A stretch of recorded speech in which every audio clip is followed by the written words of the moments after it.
YouTube சேனலுக்கு உங்க எல்லாருக்குமே ஸ்வாகதம். நாம இன்னைக்கு மூன்றாவது நட்சத்திரமான கிருத்திகை நட்சத்திரக்காரர்கள் பரிகார ஸ்தலம் கோயில் தான் பார்க்க போறோம். இன்னைக்கு அதை பத்தி தெரிஞ்சுக்கலாம். இந்த கோயில் எங்கே இருக்குன்னா மயிலாடுதுறை மாவட்டம் தடங்கம்பாடி தாலுகா கஞ்சநகரம் என்ற ஊரில் காட்ரா சுந்தரேஸ்வரர் கோயில் தான் கிருத்திகா நட்சத்திரக்காரர்களுக்கு பரிகார ஸ்தலம். இந்த கோயிலுடைய விசேஷம் என்ன தெரியுமா? நம்ம எல்லாரும் 63 நாயன்மார்களை கேள்விப்பட்டிருக்கோம் இல்லையா? 63 நாயன்மார்களில் ஒத்தரான மணக்காஞ்சலர் முக்தி அடைந்த ஸ்தலம். அது மட்டும் இல்லாம இது 3000 வருஷம் பழமையான கோயில்.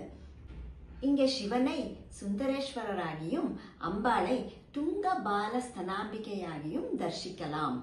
இங்கே சிவன் ஸ்வயம்பூ லிங்கமாக ஜுவலிக்கிறார். இப்போ நாம இந்த கோயிலுடைய ஸ்தல வரலாறை பத்தி தெரிஞ்சுக்கலாமா? இங்கே ராட்சசர்கள் பத்மாசுரன், சிங்கமுகன், இன்னும் சில ராட்சசார்கள் கொடுமை ரொம்ப அதிகமாக இருந்தது.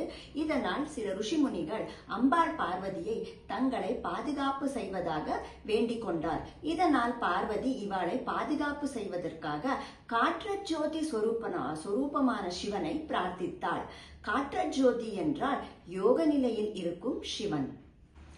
காற்றஜோதி ஸ்வரூபத்தில் இருக்கும் சிவனை, அதாவது யோக நிலையில் தியானம் செய்திருந்த சிவனை பிரார்த்தித்ததால் அம்பாள் சிவன் தியான நிலையிலிருந்து வெளியே வந்து தன்னுடைய கண்ணை திறந்தார்.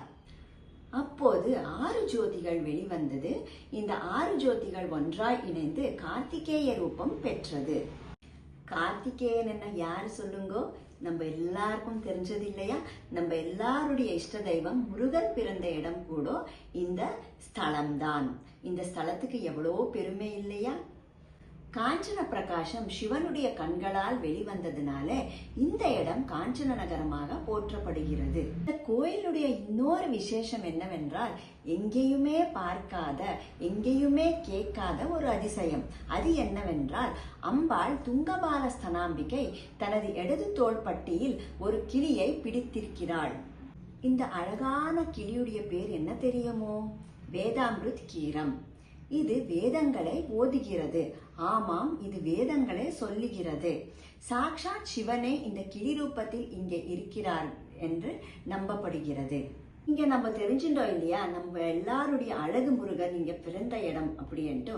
முருகன் பிறந்த இடமானால் இங்கே 6 கார்த்திகை பெண்களும் பிறந்திருக்கிறார்கள் என்று சொல்லப்படுகிறது.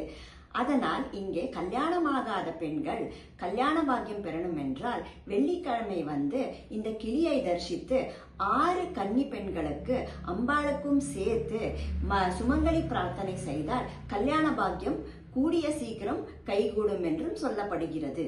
இந்த சுமங்கலி பிரார்த்தனை செய்யும் பெண்கள் 6 கன்னி பெண்களுக்கு அம்பாளையும் சேர்த்து மொத்தம் 7 பேருக்கு புடவை, ரவுகை துணி, பூ, பழம், தேங்காய், வெத்தலை, பாக்கு, இன்னும் அவருடைய சக்திக்கு அனுசாரமாக எல்லா மங்களகரமான பொருட்களை வச்சு அம்பாளுடைய சன்னிதானத்தில் பூஜை செய்து அவர்களுக்கு தாம்பூலம் கொடுத்தா கல்யாண பாக்கியம் சீக்கிரமே நிறைவேறும் என்றும் சொல்லப்படுகிறது. இங்க சர்க்கரை பொங்கல் நைவேத்தியம் ரொம்ப விசேஷம். இவ்வளோ விசேஷம் இருக்கிற இந்த கோயிலை கிருத்திகா நட்சத்திரக்காரர்கள் வருஷத்துக்கு ஒரு முறையாவது போய் அம்பாளையும் சிவனையும் தரிசித்தால் அவருடைய இஷ்ட காரியங்கள் நிறைவேறும் என்றும் சொல்லப்படுகிறது. அதனாலே வருஷத்துக்கு ஒரு முறையாவது நம்ம எல்லாருமே இந்த கோயிலுக்கு போய் சிவனுடைய அம்பாளுடைய அனுகிரகம் பெறலாம் என்றும் வேண்டிக்கலாம். இந்த கோயிலுடைய மேப் லிங்க் டிஸ்கிரிப்ஷன் பாக்ஸ்ல கொடுக்கப்பட்டிருக்கிறது. எல்லாருக்கும் நமஸ்காரம்.